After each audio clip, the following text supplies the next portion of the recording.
termasuk daripada hadis ini, yajibu sahibul Quran yaumul qiyamah, akan datang orang yang sahibul Quran, orang yang membaca Al-Quran atau orang yang memperdalam Al-Quran di hari kiamat. Maka dikatakan oleh Al-Quran, wa yaqulul Quran Rabbi filhu, ya Allah, lepaskan dia ya Allah, lepaskan dari semua tanggungan yang akan membebankan dia sehingga menyebabkan dia masuk di dalam api neraka. Pertama permintaan daripada Al-Quran.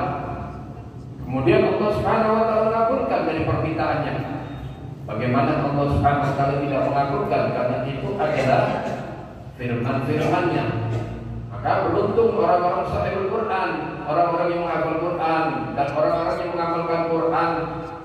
Begitu juga kalau tidak bisa menghafalnya, cukup dia membacanya, tapi ada niatan untuk dia berusaha menghafal Al-Quran dan mengamalkannya. Insya Allah masuk di dalam orang-orang yang menghafal Quran, karena niatan itu akan mendukung, ibaratnya memberikan spirit bagi orang-orang supaya lebih mudah lagi di dalam menghafal Al-Quran. Dia akan mendapatkan keberuntungan pertama, dia akan dilepaskan berkat syafaatnya Al-Quran. Makanya Rasulullah dalam hadis lain mengatakan, iqra'ul Quran fa innahu ya'ti 'ala sahibihi syafi'an li sahibihi. Bacalah Al-Quran, karena Al-Quran nanti datang di yaumul qiyamah, dia akan memberikan syafaat. Ada syafaat ala umum keseluruhannya, tapi ada syafaat ala khusus. Maksudnya apa? Ada beberapa surat yang di dalam Al-Quran itu dia akan memberikan syafaat sampai dia akan memperdebatkan jangan sampai orang yang mengamalkan dan membacanya setiap hari itu mendapatkan siksa dari Allah. Bahkan Al-Quran mengatakan, ya Allah, kalau seandainya Engkau tidak bebaskan si fulan, hapuslah aku daripada kitab-Mu ya Allah. Itu Al-Quran pembelaan yang luar biasa kepada orang-orang yang membacanya dan merutinkannya. Apa itu surat? Surat Tabarak. Itu surat Tabarak. Makanya dikatakan suratul munjiat, surat yang menyelamatkan. Siapa yang tidak ingin selamat, baca tiap malam sebentar kok surat Tabarak. Tiap malam ada kesempatan baca, kalau bisa dihafalkan. Karena Rasulullah menginginkan surat Tabarak ini ada pada setiap hati orang muslim daripada umatnya, supaya umatnya semua selamat. Itu keinginannya Rasulullah. Jadi keinginan Rasulullah itu rahmat luas, mencakup semuanya, tidak mengkhususkan hanya untuk ahli baitnya, dan semua umatnya kalau bisa selamat. Karena Rasulullah adalah Nabiur Rahmah. Bahkan waktu dibangkitkan pertama kali di Yaumul Ba'ts, hari kebangkitan itu, yang dipertanyakan mana umatku wahai Jibril, itulah cintanya Rasulullah SAW. Jadi di sini selain daripada syafaatnya Rasulullah, Al-Quran juga memberikan syafaat di yaumul qiyamah. Yang kedua, fayalbasu tajul karamah, maka Allah Subhanahu wa taala memberikan mahkota kemuliaan. Beruntung ini. Fayaqulu rabbi zidhu, enggak cukup di situ, ya Allah, tambahkan dia ya Allah. Fayalbasu ridatul karamah, setelah diberikan mahkota, diberikan perhiasan kemuliaan lagi. Masya Allah, diambilkan dari surga. Kemudian fayaqulu ya Rabb anhu, ucapnya adalah meminta supaya Allah meridhoinya. Kalau sudah Allah Subhanahu wa taala meridhoinya, lam yu'adzibu 'anhu badan, tidak akan disiksa untuk selama-lamanya. Datang keridhaan Allah Subhanahu wa taala kepada sebulan, meskipun dia dimasukkan di dalam neraka, dia tidak akan merasa kepanasan dan tersiksa, karena sudah ada ridhonya Allah. Kalau sudah mendapatkan ridha Allah Subhanahu wa taala, enggak mungkin api neraka itu akan melahap atau menyiksa orang-orang yang sudah mendapatkan ridhonya Allah. Ketika sudah Allah Subhanahu wa taala mengatakan perintah kepadanya, berarti orang itu adalah orang paling beruntung. Fayuqal lahu iqra warqi.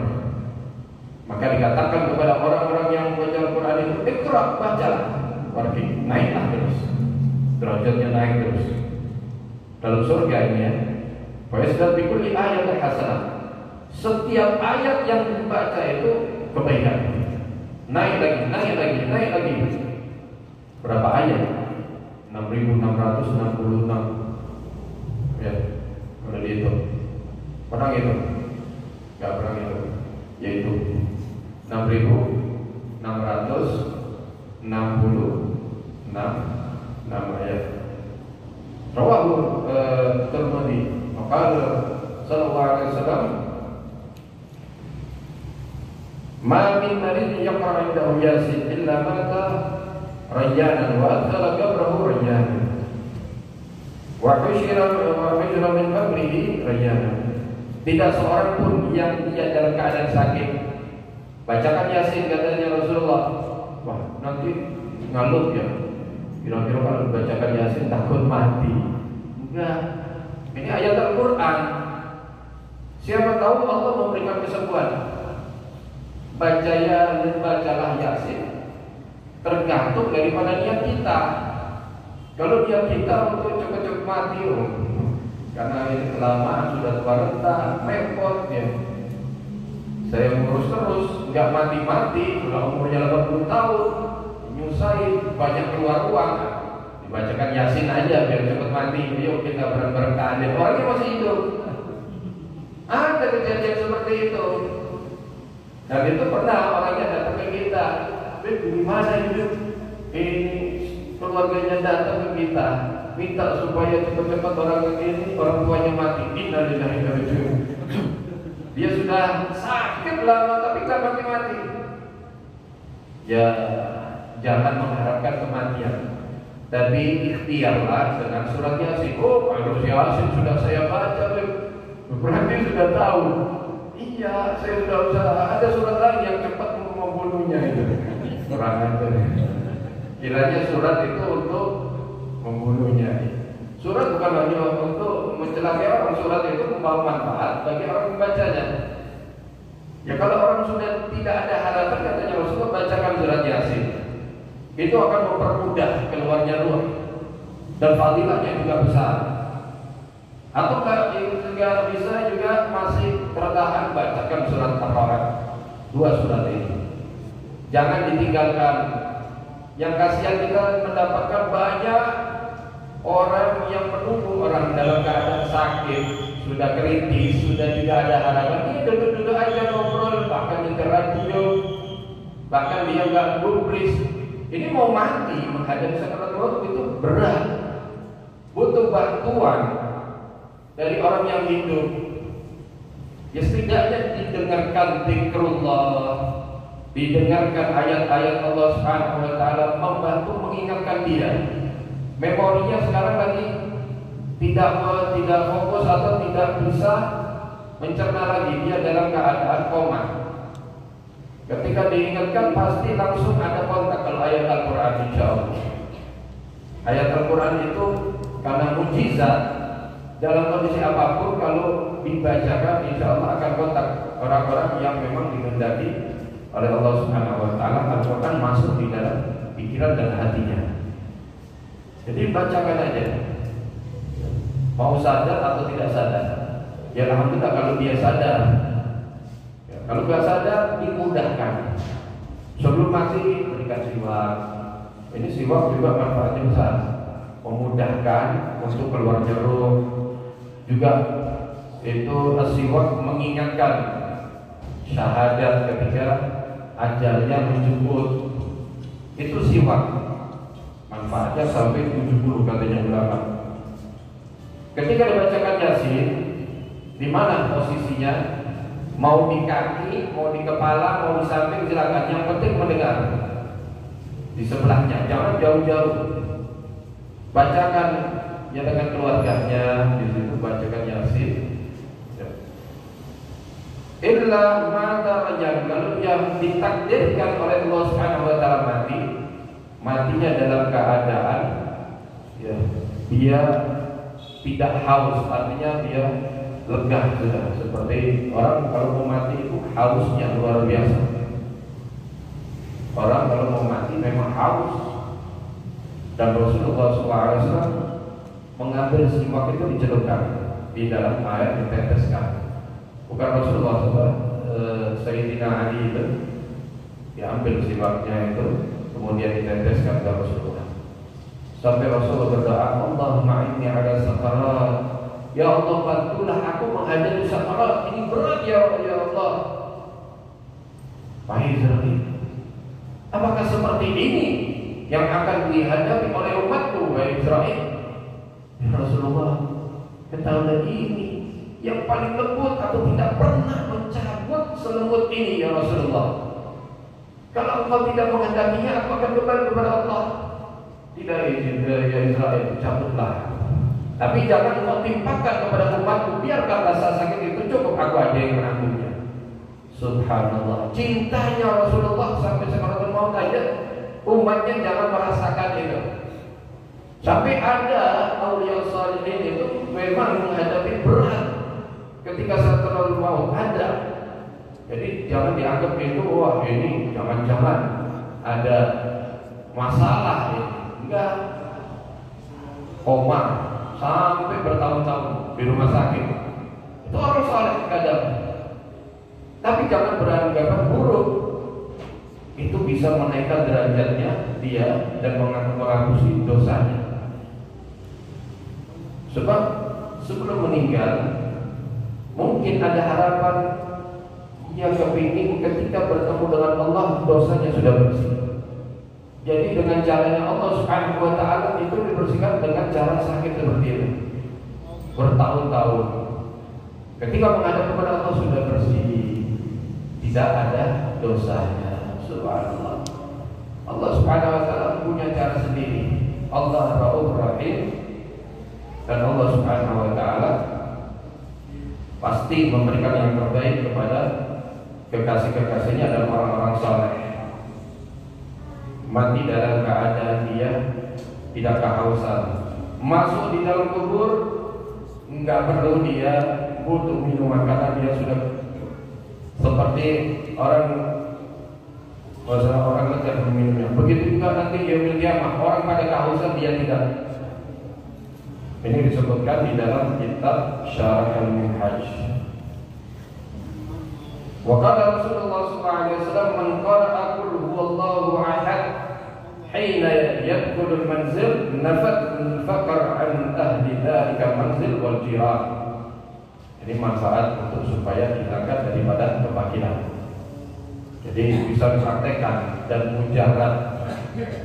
Ketika engkau hendak memasuki rumah, ucapkan salam. Enggak ada yang menjawab, supaya enggak ada yang menjawab, salam kepada Rasulullah SAW. Assalamualaikum warahmatullahi wabarakatuh. Enggak ada yang menjawab. Assalamualaikum warahmatullahi wabarakatuh. Ya. Kemudian kamu baca surat Al-Ikhlas, Qul huwallahu ahad, sekali. Itu akan menghilangkan kemiskinan dari keluargamu dan tetangga-tetanggamu semua. Dapat manfaatnya tetangganya. Beruntung dapat orang-orang soleh, enak orang belajar di majelis taklim pun tahu. Keberuntungan nggak tahu, padahal berkatnya orang tersebut dijauhkan dari kemiskinan, kesulitan dalam masalah rezeki. Ini Rasulullah yang mengatakan tentang itu. Barang siapa yang membaca Qul ahad hina yadkhulul manzil, ketika dia masuk rumah, nafat dihilangkan semua al-faqr, kemiskinan, al-ahli dzalika manzil, dari penduduk rumah tersebut dan tetangganya wijiran. Rawahu Tabrani. Wa qala Rasulullah sallallahu alaihi wasallam, man qala dubur salat maktubah astaghfirullah wa atubu ilaihi ghufira lahu wa in kana qad farra min asab. Barang siapa setelah sholat jangan langsung berdiri. Kadang orang ya keburu kemudian langsung berdiri. Baca dulu istighfar. Tujuannya adalah untuk I'tiraf, pengakuan kita di hadapan Allah. Yang pertama, kita ini masih banyak kesalahan dan dosa dan tidak sempurna sholat kita. Enggak ada orang ingkaran kalau ditanya satu persatu, sholat kamu ini sholat dengan khusyuk apa enggak? Pasti jawabannya sholatnya tidak ada yang khusyuk. Kok bisa tahu seperti itu? Iya, zaman dulu aja, zaman dulu itu Sayyidina Ali bin Abi Thalib ketika ditawari oleh Rasulullah SAW, wahai Ali, kalau engkau bisa sholat dengan khusyuk, maka aku akan berikan 2 rida ini. 2 rida ini, ridanya bagus-bagus, bukan rida sekarang, rida hampir. Ridanya luar biasa kalau Rasulullah memberikan itu. 2 rida ini, ada yang hijau, ada yang warna putih. Mana yang kamu pilih nanti? Baik ya Rasulullah, aku akan lakukan. Aku bisa sholat dengan khusyuk. Sayyidina Ali ditantang, langsung Sayyidina Ali berdiri sholat dengan khusyuk. Dari mulai takbir hadir semuanya Ali sampai salam. Langsung Rasulullah tanya, wahai Ali, sekarang kamu pilih yang mana? Yang hijau ya Rasulullah. Kamu gak khusyuk sholatnya. Kamu pasti memikirkan kalau seandainya aku nanti ditanya oleh Rasulullah pilih yang mana, pasti aku pilih yang hijau. Sekarang kamu tak pikir lagi kok langsung nunjuk yang hijau ya Rasulullah. Oh, berarti kamu gak khusyuk ya. Benar ya Rasulullah ya. Memang gak gampang itu Sayyidina Ali, apalagi Ali Mukhtar nyebelin ada ya. Itu Sayyidina Ali. Orang-orang sekarang lagi berat urusan pekerjaan, urusan rumah tangga dibawa di dalam sholat ya. Kesumpekannya ini nggak bakal selesai.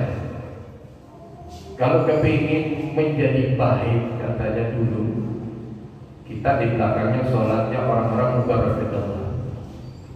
Anak kita yang mungkin sulit diatur, anak kita nggak bisa bilangin. Biasakan terus di belakangnya sholat itu orang-orang yang mugarab, orang-orang yang saleh, yang sudah terkenal kesalehannya. 40 hari insya Allah akan berubah, karena jaminan Allah apa itu? Inna sholata tanha 'anil fahsya'i wal munkar. Sholat itu akan mencegah daripada perbuatan keji dan kemungkaran. Berubah karena itu. Dulu ya seperti itu. Ada tawanan daripada orang-orang kafir, tawannya orang muslim, yaitu orang kafir, tapi sama Rasulullah tidak diperbolehkan untuk menyakitinya. Ikat di tiang itu, katanya Rasulullah, biarkan dia melihat bagaimana orang muslim itu melakukan ibadah. Asalnya mencemooh, mengejek, menjelek-jelekan. Sekarang kan lagi musim kan ya. Namanya Rasulullah dijelek-jelekan, namanya Allah Subhanahu wa ta'ala. Semakin zaman ini di akhir, semakin banyak yang menistakan agama. Itu bisa dipastikan.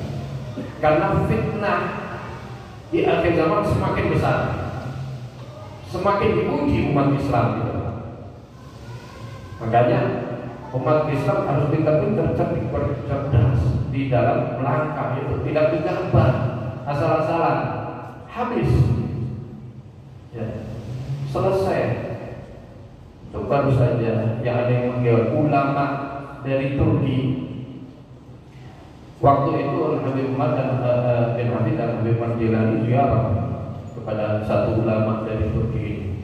Dia mursyid Naqsabandiyah, pengikutnya jutaan, bukan ribuan, jutaan, baru saja meninggal. Mahmud Effendi, jangan-jangan orang Indonesia ada Effendi-nya? Enggak, dia asli Turki. Mahmud Effendi ini ulama karismatik yang memiliki pengaruh kuat.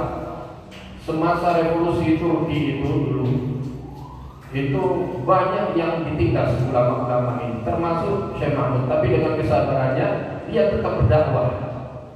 di dalam dakwanya itu sampai dicelakai itu, termasuk dia, tapi dia selamat nggak mengadakan perlawanan, tapi dia sabar.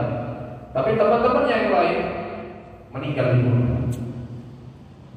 Akhirnya setelah itu tetap dia bangkit, dan mulai setelah Turki kembali kepada kejayaannya, itu Islam mulai menjadi pengikut-pengikutnya.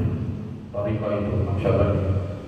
Subhanallah, kemarin waktu meninggal, lihat aja Syekh itu yang menyolati bukan ribuan lagi ya, pengikut-pengikutnya tahun ini juga datang semua, termasuk presidennya Erdogan itu ikut mengangkat itu jenazahnya, karena memang ini adalah orang soleh lain. Kita nggak tahu siapa yang mengangkat jenazah kita, itu jasa perjuangan, tapi nggak berkecil hati. Kalau nggak mengangkat orang banyak, ya malaikat yang ikut bisa kan? Oh bisa, meskipun nggak banyak orang, malaikat bisa ada sahabat yang layak dan mengikut menguburkan itu 70.000 malaikat. Oh nggak banyak ya. Apa amalannya? Baca surat Al-Ikhlas setiap saat, setiap waktu itu. Al-Ikhlas terus didarikan beritanya. Waktu meninggal Allah mengutus 70.000 malaikat ikut melayat dan mengantarkan jenazahnya, kemudian mengiringi ruhnya sampai ke langit. Itu sahabat. Begitu juga tadi ulama itu manusia yang dicintai, apalagi malaikat yang ada di langit, karena jasanya luar biasa. Insya Allah lebih berkah dan berkati. Mudah-mudahan kita mendapat keberkahannya dan manfaatnya. Jadi dari itu orang-orang saleh itu kalau sudah sholat itu berbeda. Sholatul muqarrabin itu membawa pengaruh sendiri, merubah daripada tingkah lakunya, perbuatannya, insya Allah. Maka karena itulah di sini Rasulullah SAW mengatakan itu. Ketika selesai sholat maktubah, baca istighfar, astagfirullah wa atubu ilaih, kecuali Allah akan mengampuni dosa-dosanya meskipun dia lari dari perangan itu. Rawahu Tabrani. Maka Rasulullah SAW man qala ba'da ma yusalli Jum'ah Subhanallahil azim wa bihamdi mi'at marrah. Siapa yang dia membaca setelah selesai sholat Jumat Subhanallahil azim wa bihamdi 100 kali. 100 kali. Habis selesai sholat Jumat kita masih bertasbih 100 kali mi'at marrah. Ghufira lahu mi'at alaf dzamb. Dia akan diampuni dosanya 100.000 dosa. Wa ghufira liwalidihi mi'at alaf. Dan juga orang tuanya diampuni 100.000 dosa. Wa arba wa ishruna alaf dzamb.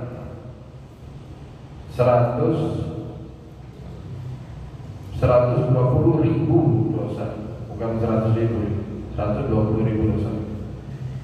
Wa man qalaha fi sa'il ayyam kutibat lahu mi'atan hasanah.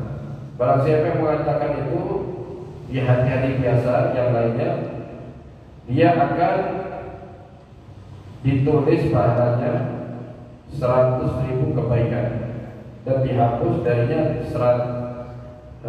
sepertinya itu daripada keburukan. Wa rufi'a lahu min ad-darajat dan begitu juga diangkat derajatnya. Jadi zikir-zikir itu banyak manfaatnya, fadilah-fadilahnya. Ketika kita mengetahui ini akan mempermudah kita untuk mengamalkannya itu, supaya kita tidak melewatkan waktu-waktu kita dengan sia-sia. Wa qala Rasulullah SAW, man qala astaghfirullah qabla salat al-'asr 70 marrah. Barang siapa mengatakan astaghfirullah sebelum salat asar, sebelum salat asar 70 kali, kafarallahu anhu dzunub 70 sana. Allah akan mengampuni darinya dosanya 70 tahun. Gila wa illam yablu umri dzalika. Ada yang mengatakan, ya Rasulullah, kalau umurku tidak sampai itu bagaimana? Qala li abika summa li akhwatika. Akan diampuni dosa orang tuamu. Kalau orang tuamu sudah diampuni dosanya, saudara-saudaramu. Jadi ini luar biasa sebenarnya. Ini rawahul Hafidz Al-Khatib fi Tarikhil Marfu'. Waqala fihi yaqulu ba'da salat asr astaghfirullah alladzi la ilaha illa huwal hayy wa atubu ilaih 7 marat. Akan ada yang meriwayatkan seperti itu, bukan hanya astaghfirullah, tapi astaghfirullah alladzi la ilaha illa huwal hayyul qayyum wa atubu ilaih. Astaghfirullah alladzi la ilaha illa huwal hayyul qayyum wa atubu ilaih. Astaghfirullah alladzi la ilaha illa huwal hayyul qayyum wa atubu ilaih. Maka hadis sahih, katakan ini adalah hadis sahih. Fama a'zamu fadlillahi ala ibadihi. Banyak sekali karunia Allah kepada hamba-hambanya. Makanya heran kalau ada orang itu gak selamat dari umatnya Nabi Muhammad. Ada umatnya Nabi Muhammad gak selamat, itu heran. Dan lebih heran lagi kalau ada yang selamat daripada siksanya Allah Ta'ala. Maksudnya apa? Heran kok ada yang gak bisa selamat, padahal fadilah keutamaan itu banyak. Dan heran lagi kok bisa selamat padahal jebakan dosa itu bisa menjerumuskan dia masuk ke dalam neraka itu sangat banyak. Karena kufatil jannah bil maka kufatil bisyahwat. Surga ini dikelilingi dengan ketidaksukaan. Orang enggak suka ya, payah-payah, sulit-sulit, capek, tiap 5 waktu itu sholat, zikir, ibadah, kepingin bebas, kayak terikat. Ya enggak apa-apa, memang terikat untuk kebaikan dia. Enggak ada keburukan, semuanya Allah Subhanahu wa taala mengatur sedemikian itu supaya manusia itu tidak lalai. Kalau lalai dari aturan Allah, maka manusia dia akan melampaui batas dari aturan-aturan Allah Subhanahu wa taala. Sehingga 5 waktu ini kalau dia kerjakan, kemudian ada aturan-aturan lain, enggak boleh melakukan perzinahan, enggak boleh minuman keras, enggak boleh. Ini kesenangan-kesenangan manusia. Kesenangan-kesenangan manusia ini dilarang karena manfaatnya juga kembali kepada manusia. Tapi neraka dihiasi dengan syahwat. Sudah bebas. Lihat orang yang tidak bertuhan, dia melakukan apa aja terserah dia. Nafsunya yang jadi Tuhannya, bebas dia melakukan pembunuhan, melakukan pemerkosaan, minuman keras, ya, hura-hura, seakan-akan dunia aja miliknya dia. Enggak ada aturan. Itu daripada golongan yang lain. Maka Allah Subhanahu wa taala memberikan yang terbaik. Tujuannya memang Al-Quran tidak murah, surga itu tidak murah. Surga itu mahal. Ala inna sil'atullahi ghaliyah, katanya Rasulullah. Ketahuilah dagangan Allah ini mahal, tidak murah. Enggak bisa mau langsung cukup syahadat kemudian mati masuk surga. Ditanya dulu, sholatnya benar enggak? Silaturahminya bagaimana? Amanatnya? Yang lain dipertanyakan. Makanya mahal. Gak semurah apa yang kita pikirkan. Tapi ada juga orang yang baru masuk Islam bersyahadat kemudian mati masuk surga. Wah, itu paling gampang istilahnya. Tapi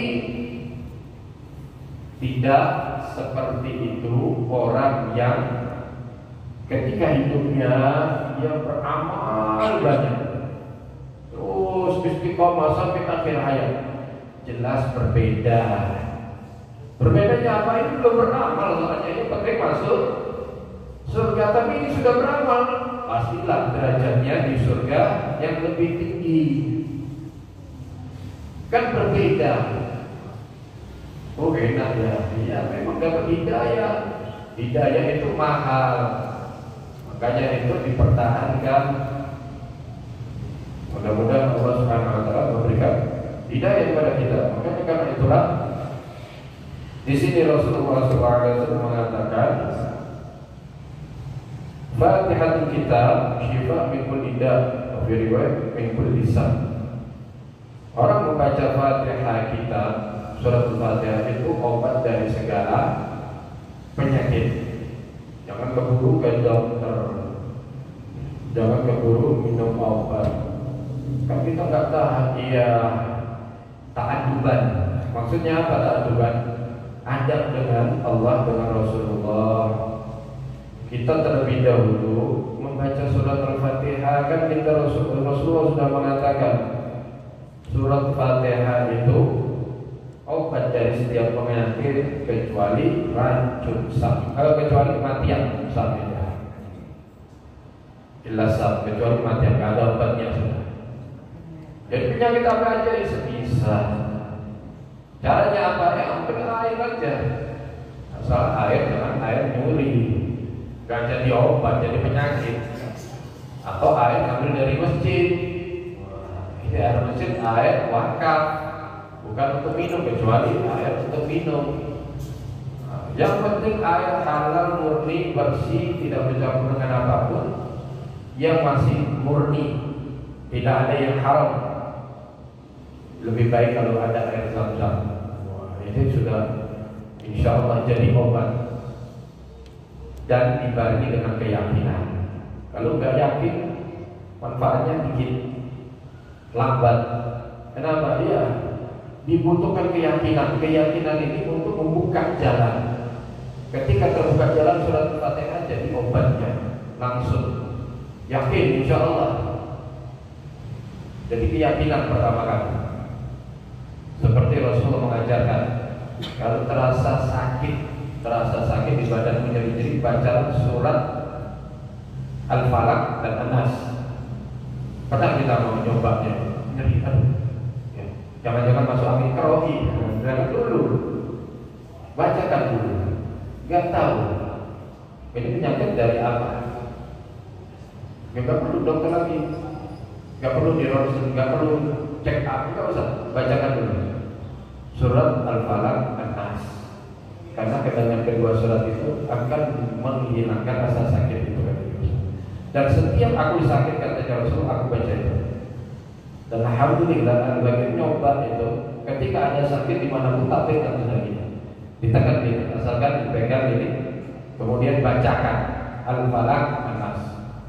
Karena kita tidak tahu yang datang itu mungkin dari angin, mungkin dari sihir, mungkin dari jin yang usil, yang ingin menyerangkan kita, nggak tahu. Namanya musuhnya manusia ya memang setan. Bacakan itu, insya Allah lepas. Karena memang surat itu untuk melepas semua ikatan. Niatkan melepaskan semua ikatan yang sakit, melepaskan dari semua ini. Dulu Rasulullah sebelum turunnya surat Al-Falaq An-Nas itu, Rasulullah SAW memakai doa. Tapi setelah turunnya itu dipakai itu surat itu menjadi obat. Dan begitu juga surat Al-Fatihah ini. Ada orang yang coba membacanya sekali, insya Allah langsung kabul Fatihah. Ditiupkan di air, ditiupkan, tapi gak usah disembur. Ada orang yang pura-pura itu sebut, minum, enggak. Kata supaya dari bacaan itu juga masuk dalam air itu. Kalau nggak gitu cukup telunjuk aja, ya, telunjuk. Ini tasyahud ini yang kita pakai itu masukkan air aja. Nanti dicoba gitu. Tapi jangan buka alternatif setelah ini. Insya Allah ramai itu. Ujar insya Allah itu. Yang penting kita yakin aja sama Allah Taala dengan apa yang dikatakan Rasulullah. Rasulullah shadiqul masduq. Gak pernah berdusta Rasulullah. Kita aja yang kurang keyakinan aja. Bacakan itu Fatihah, insya Allah jadi obat. Ikhtiar dulu. Tapi kalau masih Allah belum berkenan memberikan kesembuhan, karena ada orang yang diberikan kesembuhan langsung kontan. Itu biasanya orang-orang yang langsung kontan itu karena lidahnya bersih, membacanya, dia ahli Quran, hatinya juga bersih, enak nyambung. Dan dia orang saleh, kontak dengan Allah Subhanahu wa taala enggak terhalang. Tapi kalau hati kita masih kotor, lidah kita sering mencaci, sering menghujat, yang campur dengan kotoran, rusak. Katanya Al-Quran, di dalam Al-Quran la yamassuhu tidak menyentuhnya kecuali dalam keadaan suci, tidak harus menyentuh dengan tangan. Itu memang gaib, tapi batin kita harus bersih. Kalau tidak bersih, kita rutinkan membaca Al-Quran, insya Allah membersihkan hati, tapi dengan memahami artinya. Kita baca artinya, terjemahannya, tafsir. Ya Allah, nanti kita akan mulai dibersihkan dengan Al-Quran hati kita. Kalau memang hati kita kotor. Jadi itu. Ini rawahu ta'ala Nabi wa ghairu hadits masyhur, dan ini hadis masyhur. Ada yang membaca sampai 7 kali, kemudian dibarengi dengan salat tibiah. Dan riwayat lain Al-Fatihah di kitab wa kata Yasin 5 kuli alah. Nah ini tadi itu. Wa mau Zamzam 5 syuri balah. Yasin, Fatihah, air Zamzam. Kalau digabung, wah sudah. Tergantung niat 5 kuliah. Untuk apa dia dibaca? Insya Allah ada jawaban. Wa nunazzilul Quran ma huwa shifaa wa rahmatul lil. Ini ayat syifa. Dibarengi dengan ayat syifa lebih kuat lagi. Bisa dicari itu. Sekarang ada Google, cari ayat syifa. Insya Allah dapat. Oh, ditulis ayat syifa. Al-Fatihah, Yasin. Taruh botol-botol. Sakit minum ini, sakit minum ini. Sudah ada persiapan. Khair insya Allah. Ini kan cuma prakteknya. Ikhtiar. Bagi orang tua. Bukan kita yang menentukan, belum baca belum sembuh-sembuh.